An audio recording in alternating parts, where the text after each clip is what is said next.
ایک تسبیح ہے اس میں شعبان کے اندر، بڑا چھوٹا سا عمل بتا رہا ہوں انشاءاللہ آپ کو، اور اسے آج ہی سے شروع کر دیجئے۔ خالی 70 مرتبہ جو انسان 2 عمل کریے شعبان میں، پہلا عمل کیا؟ صدقہ، دوسرا عمل استغفار۔ اس لیے کہ اس استغفار سے تمہارا پروردگار راضی ہوتا ہے۔ اور کیسے راضی ہوتا ہے یہ بھی سن لیجئے۔ جب کوئی آدمی روٹھ جاتا ہے تو جلدی سے منتا نہیں ہے۔ شادیوں میں آپ نے بڑے برے حالات دیکھے ہوں گے، جس کے گھر میں شادی ہوتی ہے وہ شادی سے پہلے ٹینشن میں آ جاتا ہے۔ کئی کی شادیوں میں گیا، میں نے کہا بھائی تم ٹینشن میں کیوں ہو؟ کہا میاں سارے رشتہ دار روٹھے پڑے ہیں، ابھی تو ان رشتہ داروں کو منانا ہے۔ اچھا رشتہ داروں کی بھی دیکھ لیجئے، اگر آپ اکیلے منانے کے لیے چلے جائیں تو یہ منتے نہیں ہیں، یہ بھی پورے نخرے دکھاتے ہیں آپ کو۔ مطلب جائیے، مثلا میں ناراض ہوں اور آپ اکیلے آ گئے تو میں آؤں گا نہیں آپ کا، ارے اکیلے ہی آ گئے، اگر مجھے لے جانا تھا 2-3 کو ساتھ لے کے آتے، یعنی پہلے اپنا جھگڑا 2-3 آدمیوں کو بتاتے، ان کو ڈالتے، ان کو سمجھاتے، عزت کے ساتھ لے جاتے، یہ بھی کوئی ہوا کہ آئے اور مجھے کہہ کے چلے گئے ہیں؟ اس کا مطلب انہیں بلانا ہی نہیں تھا۔ ایک اصول یاد رکھیے آج اس شب جمعہ میں، جتنا سختی کے ساتھ آپ کسی گنہگار کو معاف کریں گے، اتنا ہی سختی کے ساتھ محشر میں خدا تم کو معاف کرے گا۔ یہ اصول ہے۔ اگر آپ چاہتے ہیں کہ ہمارا پروردگار ہمیں جلدی معاف کر دے، اور واقعا ایسا کوئی ہے ہی نہیں۔ ابھی ماشاءاللہ ابھی دعا کے فقرے دعائے کمیل کے ابھی سب مل کے پڑھیے تو انشاءاللہ پروردگار ہم سے بھی راضی ہو جائے گا۔ یا سریع الرضا، مل کے پڑھیے۔ کیا مطلب ہے؟ تو اسے تو دیر سے راضی ہونا چاہیے نا۔ یعنی اگر میں آپ سے ناراض ہو جاؤں، ماں خدا کی قسم، باپ جلدی راضی نہیں ہوتا، ماں بھی کبھی کبھی جلدی راضی نہیں ہوتی، چچا ماموں جلدی راضی نہیں ہوتے، خاندان والے جلدی راضی نہیں ہوتے، حالانکہ ان کا کھا نہیں رہے ہو تم۔ اور جو ہر وقت کھلاتا ہو، جو رازق بھی ہو، مالک بھی ہو، خالق بھی ہو، سانسیں بھی اس کی وجہ سے لے رہے ہوں، اس کے حکم کی وجہ سے، مگر ادھر بندہ، اللہ کہتا ہے بس میرے بندے ایک دفعہ کہہ دے تو صحیح۔ روایت میں پروردگار انتظار کرتا ہے۔ انتظار کی ایک مثال دی ہے علماء نے، ایک اچھی سی صلوات پڑھی ہے تو میں آپ کو مثال سمجھاؤں۔ وہ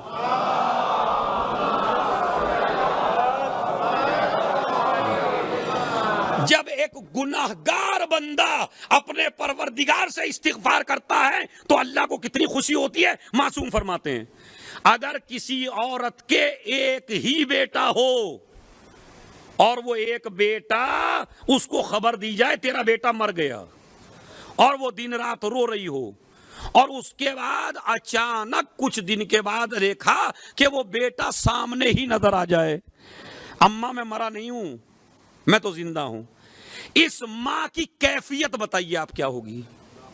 کتنی خوش ہوتی ہے وہ ماں جس کے بچے کی مرنے کی خبر دے دی جائے، اس کے بعد وہ زندہ آ جائے، ماں کے سامنے آ جائے، ماں کو ماں کہہ کے پکارے تو کتنی خوش ہوتی ہے ماں۔ معصوم فرماتے ہیں کہ جتنی خوشی اپنے بیٹے کو زندہ دیکھ کے ایک ماں کو ہوتی ہے، اس سے زیادہ خوشی پروردگار کو اس وقت ہوتی ہے جب ایک گناہگار ایک مرتبہ کہہ دے استغفر اللہ۔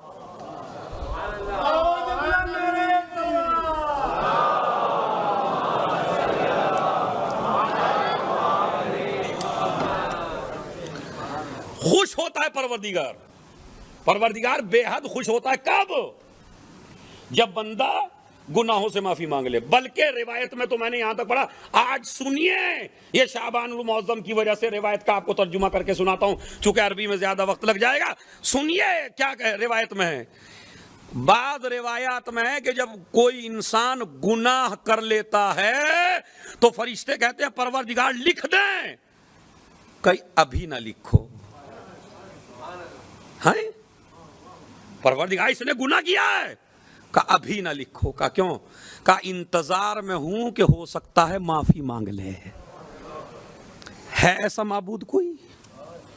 ہے ایسا پروردگار کو؟ اسی لیے مولا علی نے فرمایا خوش نصیب ہے وہ مومن جس کے گناہ کے بعد استغفر اللہ ہو. ادھر گناہ کیا، ادھر استغفر اللہ ربی واتوب الیہ. استغفر اللہ ربی، پروردگار مجھے معاف کر دے، پروردگار مجھے معاف کر دے. اسی لیے میرا مولا علی کہتا ہے دعائے خضر، جسے تو آپ دعائے کمیل کہتے ہیں، یا سریع الرضا. کیا ترجمہ ہے؟ اے جلدی راضی ہونے. اب ماشاءاللہ تھوڑا سا میں محفل کا آپ کو ذائقہ بھی دے دیتا ہوں. یا سریع الرضا، اے جلدی راضی ہونے. کتنی جلدی؟ بتائیے کتنے اشرے سنے آپ نے آج تک؟ مجھے اب اس کا جواب دے. کتنی جلدی راضی ہو؟ کوئی پیمانہ ہے؟ میرے مولا علی نے دعائے کمیل میں، دعائے خضر میں یہ تو بتایا اللہ جلدی راضی ہوتا ہے، مگر یہ کوئی پیمانہ آج تک نہیں بتا سکا کتنی جلدی. ارے توجہ چاہتا ہوں آخری آدمی سے توجہ. کتنی جلدی اللہ راضی ہوتا ہے؟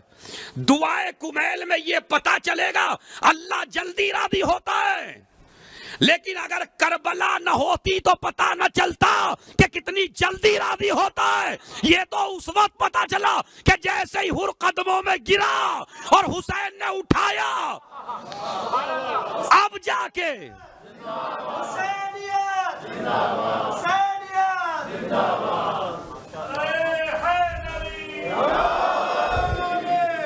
خدا کی قسم کربلا نہ ہوتی تو یہ پتہ نہ چلتا کہ پیمانہ کیا ہے. علی نے یہ تو بتا دیا تھا اللہ جلدی راضی ہوتا ہے، مگر یہ حسین نے بتایا.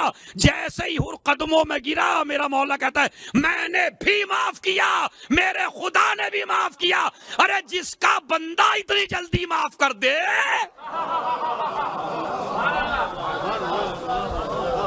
ایک صلوات بھیج دیں محمد اور آل محمد.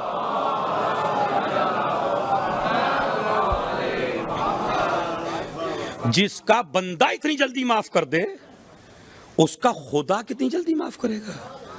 اور یہ نہیں کہا اچھا جملے بھی دو ہیں، میں نے معاف کیا، میرے خدا نے معاف کیا. ہماری اتنی طاقت تو ہے جو ہم یہ کہہ سکیں میں نے معاف کیا، مگر یہ وہی کہہ سکتا ہے جسے یہ معلوم ہو جو میری مرضی ہے وہی میرے خدا کی مرضی ہے. اچھا میرے مولا کی فصاحت و بلاغت تو دیکھیں، میں نے معاف کیا، میرے خدا نے معاف کیا. چلیے آپ کہہ دیتے میں نے معاف کیا، یہ جملہ کہنے کی عادت ہوتی میرے خدا نے معاف کیا. اچھا یہ کہہ دیتے بھائی تم آ گئے ہو، میرے خدا نے معاف کیا. یہ میں نے کا جملہ کیوں ہے؟ یہ میں نے کا جملہ بڑی فضیلت کی طرف اشارہ ہے. یہ لیکن ہو سکتا ہے کچھ لوگ ایسے پیدا ہو جائیں کہ یہ کہیں کہ اگر اللہ میاں چاہیں تو یزید کو معاف کر سکتے ہیں. میں نے کا لفظ رکھ کے بتایا جب تک میں معاف نہ کر دوں.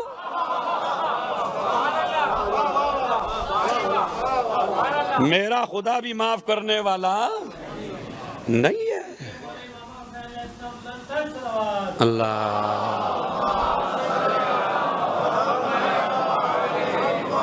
بس عزیزو، میں نے معاف کیا، میرے خدا نے معاف کیا. حالانکہ دیکھیے یہ معاف کرنا بڑا آسان کام نہیں ہے. جیسے موقع پر حسین نے معاف کیا ہے، ایسے موقع پر آج تک کسی نے کسی کو معاف نہیں کیا ہے. نہیں میں دلیل دے رہا ہوں آپ کو، ذرا ہسٹری پڑھیے آپ. رسول خدا نے اپنے گناہگاروں کو معاف کیا. فتح مکہ میں معاف کیا یا نہیں کیا؟ معاف کیا. کب معاف کیا؟ جب وہ تکلیف کا زمانہ ختم ہو چکا ہے. اب تو اقتدار میں ہے پیغمبر، اب تو پوری کائنات قبضے میں ہے، اب تو صحابہ ساتھ میں ہیں، اب تو فاتح بن کے آئے ہیں، تو کوئی تکلیف تو نہیں ہے نا. یعنی ظالم نے جو تکلیف دی ہے وہ تکلیف ختم ہو چکی ہے. آدمی کی تکلیف اگر ختم ہو جائے تو معاف کرنا آسان ہوتا ہے. رسول اللہ نے اس وقت معاف کیا جب تکلیف ختم ہو گئی تھی. یوسف نے اپنے گناہگار بھائیوں کو اس وقت معاف کیا جب بادشاہ بن گئے. تکلیف ختم ہو گئی، جو دی تھی بھائیوں نے تکلیف، وہ تکلیف ختم ہو گئی. رسول اللہ کو جو کافروں نے تکلیف دی تھی وہ تکلیف ختم ہو گئی. مگر حسین کا معاف کرنا سب سے بڑا ہے، اس لیے کہ جو حر نے تکلیف دی ہے حسین اب بھی اسی تکلیف میں ہے. بتائیے ہیں یا نہیں ہے؟ یہ جو پورا واقعہ کربلا ہو رہا ہے اسی لیے تو ہو رہا ہے. مگر معاف کر دیا حسین نے، میں نے معاف کیا، میرے خدا نے معاف کیا. یہاں بھی آپ سن لیجئے، یہ سمجھیے اطاعت امام کیا ہوتی ہے اور کیسے ہوتے امام کے چاہنے والے. حبیب نے کوئی اعتراض کیا؟ میں ان لوگوں کی بات کر رہا ہوں جو دیگ سے زیادہ چمچے بن جاتے ہیں، میل نہیں ہونے دیتے. مطلب میں روٹھ گیا آپ سے، آپ مجھے منانے کے لیے آئے تو میں کچھ نہیں بول رہا ہوں. وہ جو میری برابر میں دو بیٹھے ہیں، ارے یہ بھی کوئی منانا ہے، پہلے جوتے مار لیے پھر منا لیا، پہلے گالیاں دے لی پھر منا لیا. اس کا مطلب ہے یہ دو آدمی نہیں چاہتے میل ہو. ایسے مومنوں سے بچیے جو میل نہ ہونے دیں. یہ بھی کوئی بات ہے؟ حسین نے معاف کیا تو تکلیف میں تو حبیب بھی تھے، زہیر بھی تھے، جون بھی تھے، عباس بھی تھے. وہ کہہ دیتے یہ ساری تکلیفیں جو ہم اٹھائیں گے آپ نے معاف کر دیا، ہم نہیں کرتے. مگر اطاعت امام کا تمام صحابہ نے سبق دے دیا جو حسین نے کہہ دیا. اور پھر مجھے ایک جملہ آپ تاریخ میں بتا دیجئے یا کسی عالم سے آپ نے سناؤ کہ کسی صحابی نے حر کو تانا بھی دیا ہو. بہت بڑی بات ہے یہ. ارے میاں آپ آ گئے، اب تو تم نے جو کچھ کرنا تھا اب تو کر ہی لیا، اب آنے سے کیا فائدہ؟ بتائیے مجھے کہیں ہے کیا؟ کہا کہیں نہیں، خدا کی قسم. اور یہ بھی ایک جملہ علماء نے لکھا، ہمارے یہاں تو جب تک ناک نہ رگڑوانے جب تک معاف نہیں کرتے. میں نے کہہ دیا ان لوگوں کے لیے جو جلدی معاف نہیں کرتے، محشر میں تم بھی پریشان رہو گے، اللہ جلدی معاف نہیں کرے گا. حر کو معافی کے الفاظ بھی نہیں کہنے دیے میرے مولا نے. ارے شب جمعہ ہے سنیے، واقعی الفاظ بھی نہیں کہنے. خالی اس نے تو سوال کیا کیا مجھ جیسا معاف ہو سکتا ہے؟ مولا اٹھا لیے. سمجھ رہے؟ اس کا مطلب یہ ہے عزیزو کہ جتنی جلدی آپ بندے کو معاف کریں گے اتنی ہی جلدی تمہارا پروردگار تم کو معاف کرے گا. اور جتنی سختی آپ بندے پہ کریں گے اتنی سختی تمہارا پروردگار تم پہ کرے گا. حر کو معاف کر دیا، اور معاف نہیں کیا خالی، درجات بھی عنایت فرمائے، انعامات بھی دیے. اور چونکہ ایک جملہ کہہ دیا تھا نا گرفتار کرتے وقت، تیری ماں تیرے ماتم میں بیٹھے، تو وہ جو دل میں تھوڑا سا حر کے بات تھی وہ بھی نکال دیے کہہ کے تیری ماں نے تیرا کتنا اچھا نام رکھا. پہچان یہ حسین کیا ہے؟ یا سری اغفر لمن لا یملک الا الدعاء فانک فعال لما تشاء. سب مل کے پڑھیے، یا من اسمہ دوا شفا، یا من اسمہ دوا و ذکرہ شفا. کیا عجیب جملہ ہے. یا سریع، اے جلدی راضی ہونے. کتنی جلدی؟ یہ میرے مولا نے بتایا کتنی جلدی راضی ہوتے ہیں حسین. ایک تسبیح ہے اس میں شعبان کے اندر، استغفر اللہ و اسألہ التوبہ. استغفار کے صیغے مختلف ہیں. اگر آپ استغفر اللہ ربی واتوب الیہ، استغفر اللہ واتوب الیہ، استغفر اللہ الذی لا الہ الا هو الحی القیوم ذو الجلال والاکرام واتوب الیہ، یعنی مختلف صیغے ہیں اس کے. کئی چیزیں بتائی گئی ہیں استغفار کے بارے، لیکن جو شعبان کے لیے بتائی گئی ہے نبی فرماتے ہیں، دیکھیں بڑا چھوٹا سا عمل بتا رہا ہوں انشاءاللہ آپ کو، اور اسے آج ہی سے شروع کر دیجئے، اور یہ ہر روز کے لیے. نبی فرماتے ہیں من استغفر اللہ کل یوم 70 مرہ، جو انسان 70 مرتبہ، خالی 70 مرتبہ، نہ 100 مرتبہ نہ 200 مرتبہ، خالی 70 مرتبہ جو انسان یہ والی استغفار پڑھے، استغفر اللہ و اسألہ التوبہ، تو کیا کہ غفر اللہ لہو ذنوبہ ولو کانت مثل عدد النجوم. اگر آپ نے یہ استغفار پڑھی تو پروردگار عالم تمہارے سارے گناہوں کو بخش دے گا، چاہے یہ گناہ اتنے ہی کیوں نہ ہو جتنے آسمان پر ستارے ہیں. ایک صلوات بھیجیں محمد اور آل محمد پر.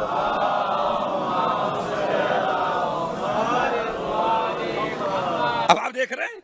اور ایک استغفار میں نے بتائی تھی جو نماز عصر کے بعد ہے، جو شیخ صدوق علیہ الرحمہ نے لکھی ہے مالی شیخ صدوق میں، وہ میں پڑھ چکا ہوں آپ کے لیے. لیکن یہ استغفار خالی ہے شعبان المعظم، استغفر اللہ واسألہ التوبہ. اور یہ بھی اپنے ذہن میں رکھیے، بعض ہمارے یہاں اتنے مقدس بن جاتے ہیں. دیکھیں جو حد سے زیادہ مقدس بن جائے وہ بھی خطرناک ہو جاتا ہے. ہاں، اتنا ہی تقدس اختیار کیجئے جتنا آل محمد نے بتایا ہے آپ کو. جب علی سے بھی زیادہ متقی ہونے کی کوشش کریں گے تو آدمی خارجی بنتا ہے، عابد نہیں بنتا ہے.